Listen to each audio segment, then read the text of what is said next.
Branded mobiles, branded టీవీలు ఒకే ధరలో ఒకే చోట లభించే showroom Simhadri mobile world, Jangareddygudem.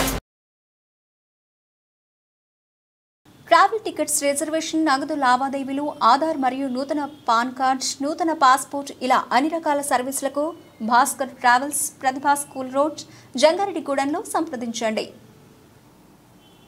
Welcome to smart TV news. Vijayawada నడిబొడ్డున నిర్మించిన రాజ్యాంగ నిర్మాత డాక్టర్ బాబాసాహెబ్ అంబేద్కర్ స్మృతి వనంపై దుండగులు దాడికి పాల్పడ్డారు.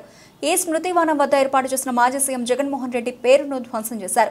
విజయవాడలో అంబేద్కర్ విగ్రహం మీద జరిగిన దాడి తీవ్రంగా ఖండిస్తున్నామని వైసీపీ చింతలపూడి నియోజకవర్గం ఇన్ఛార్జ్ ఖమ్మం విజయరాజు ఆరోపించారు. ఈ సందర్భంగా జంగారెడ్డిగూడెం కొత్త బస్ స్టాండ్ వద్ద అంబేద్కర్ విగ్రహానికి పాలాభిషేకం నిర్వహించి నిరసన వ్యక్తం చేశారు. విజయవాడలో జరిగిన దుశ్చర్యకు కూటమి ప్రభుత్వం బాధ్యత వహించాలని డిమాండ్ చేశారు. భారత రాజ్యాంగ నిర్మాత మహనీయులు అంబేద్కర్ విగ్రహంపై దయచేసి వారిని తక్షణం అరెస్ట్ చేయాలని డిమాండ్ చేశారు. రాష్ట్రంలో కూటమి ప్రభుత్వం అధికారం చేపట్టిన నాటి నుంచి అరాచక పాలన ప్రారంభమైందని దళిత సంఘాల నాయకులు ఆరోపించారు. ఈ ఘటనపై హోంమంత్రి సిట్ విచారణకు ఆదేశించాలని తెలిపారు. కార్యక్రమంలో పట్టణ వైసీపీ అధ్యక్షులు చిటికల అచ్యుతరామయ్య, నాయకులు బతిన చిన్న, వైస్ చైర్మన్ ముప్పిడి అంజా పాల్గొన్నారు. నిన్న రాత్రి విజయవాడ నగరం నడిబొడ్డులో డాక్టర్ బిఆర్ అంబేద్కర్ గారి విగ్రహాన్ని ధ్వంసం చేయడానికి కుట్రదారులు కుట్ర పూనారు. మరి ఈ దుర్మార్గాన్ని తప్పకుండా రాష్ట్ర ప్రభుత్వం అడ్డుకోవాలి. ముఖ్యంగా ఆ దుర్మార్గానికి పూనుకున్న వాళ్ళని శిక్షించాలి. ఎందుకంటే మన భారత రాజ్యాంగ నిర్మాత డాక్టర్ బిఆర్ అంబేద్కర్ గారి ఒక గొప్ప విగ్రహాన్ని మన జగన్మోహన్ రెడ్డి గారు అక్కడ ఏర్పాటు చేయడం జరిగింది. అది భారతదేశానికే గర్వకారణమైన ఒక శిలా విగ్రహం లాగా ఉంది. అలాంటి విగ్రహంలో మరి కొంతమంది దుర్మార్గులు నిన్న రాత్రి ఉండి మరి సుత్తులతో దాడి చేసి అక్కడ ఉన్న కొన్ని శిలాఫలకం మీద దుర్మార్గకరమైన దాడిలో ఆ పేర్లు చెరిపేయటము, సుత్తులతో దాడి చేయడం జరిగింది. ఇది చాలా దారుణమైన చర్య అని దీన్ని ఖండిస్తున్నాం మేము. వైఎస్ఆర్సీపీ పార్టీ మరి చింతలపూడి నియోజకవర్గ కన్వీనర్గా ముఖ్యంగా పార్టీ క్యాడర్ అంతా దీన్ని ఖండిస్తున్నాం.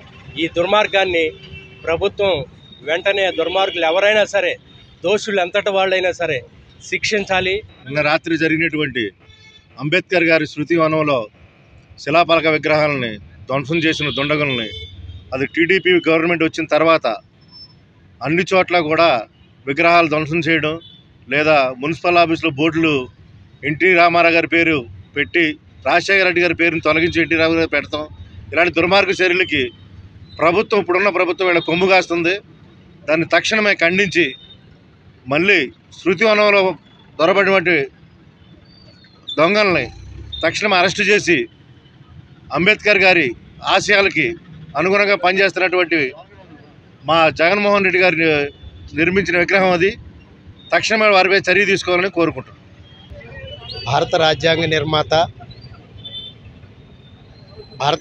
భారత జాతిపిత డాక్టర్ బాబాసాహెబ్ అంబేద్కర్ విగ్రహాన్ని ధ్వంసం చేయటం చాలా హేయమైన చర్య, చాలా దుర్మార్గమైన చర్య. రాష్ట్రంలో విధ్వంస పాలన ప్రారంభమైంది అంటానికి ఇంతకంటే పెద్ద నిదర్శనం అవసరం లేదు. స్వయంగా సౌత్ ఇండియాలోనే, ఆంధ్రప్రదేశ్లో కాదు, విజయవాడలో కాదు, సౌత్ ఇండియాలోనే ఒక గొప్ప పర్యాటక కేంద్రంగా భారత రాజ్యాంగ నిర్మాత అంబేద్కర్ విగ్రహాన్ని, 125 అడుగుల విగ్రహాన్ని, 24 ఎకరాల్లో స్మృతివనాన్ని డెవలప్ చేసినటువంటి జగన్మోహన్ రెడ్డి గారి చిహ్నం దాంట్లో కనపడుతుందనే ఒకే ఒక కుట్రతో, దురుద్దేశంతో ఈవేళ దాన్ని ధ్వంసం చేయడానికి పూనుకున్నారంటే ఇది చాలా దుర్మార్గమైన అంశం. ఇది ఈ దేశంలో పుట్టిన ప్రతి భారతీయుడు వ్యతిరేకించి ఖండించాల్సిన అవసరం ఉంది.